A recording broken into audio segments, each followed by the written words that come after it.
Hey guys, it's Rachel and it's time for a new painting video, but this time it's going to be a little different. And the difference is I'm not going to be using paintbrushes in this video. I find them to be a little bit more, I don't know, I don't go well with paintbrushes. They don't do what I want them to do. Instead, we're going to be using the one thing that I already have, my hands. Finger painting is fun. I've done a couple of finger paintings before and I've always loved not just the process, but how the piece turns out. I am greatly excited about doing this video and I can't wait to see the finished work.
Painting is messy. I absolutely adore finger painting. I really like the way that this piece turned out.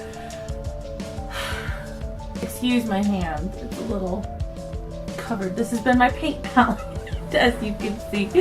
The way the color is blended, I love it. I absolutely love this. Now, when I originally thought about this piece, I was only going to do the eagle.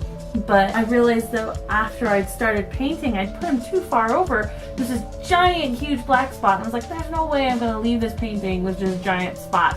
It doesn't feel finished. And so then I was just like, well, what would this eagle have? You'd have a little friend. So then I was just like, well, okay, let's do a small bird. I didn't have too much yellow. I only had the yellow in the beak and the eye, really, and his talon. Make it like a tiny little phoenix. That would be so cute. So he's all... My favorite part of this whole picture is this tiny little phoenix bird. Oh, it's so cute. And it's like, I actually was able to get like a little eye and beak, and I got the eagle's eye, and it's just like, dude, this is just finger painting. Just finger painting. You just use your fingers, you use the hands, you use the tools that God gave you. I mean, this is fun. This is fantastic. I love how this turned out. Thanks for joining me in today's video, guys. If you liked what you see here and want to see more, go ahead and click that subscribe button. View all my other videos. Hey, leave a comment. I just love to have you guys along for the ride. If you want to see more of my actual artwork as I post, go ahead and click the Facebook link in the description. That'll show you all the different other projects that I'm working on, not just my videos. Thank you for joining me on another art adventure. I'll see you guys next time. This is Rachael Selk signing out.